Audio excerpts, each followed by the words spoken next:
James Elder, spokesperson for the United Nations Children's Agency UNICEF, said on Friday, 1 million children in Gaza are living in a hell on earth, with around 40 children having been killed there every single day over the past year. Elder said more than a year into Israeli war against Hamas in the besieged Palestinian territory, children continue to suffer unspeakable daily harm, as estimates put the death toll among children in Gaza at over 14,100. That means that on a conservative measure, around 35 to 40 girls and boys are killed every single day in Gaza since October 7, 2023, stressing that there are many more under the rubble. And those who have been survived the daily airstrikes and military operations have often faced harrowing conditions. Children were being repeatedly displaced by violence and frequent evacuation orders, even as deprivation grips all of Gaza.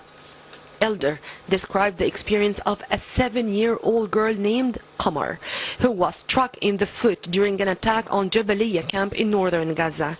Taken to a hospital that was then placed under a 20-day siege, she could not be moved or get the treatment she needed for her growing infection, and her leg was amputated. Faced with fresh evacuation orders from Israel, the girl, her mother and her sister, who was also injured, were forced to move south on foot.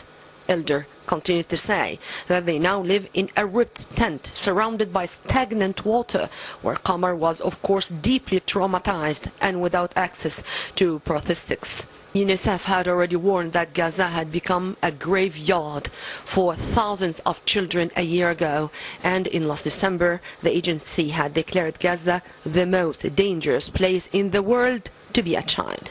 Elder ended with describing a feeling of déjà vu, but with even darker shadows, and asked a final question.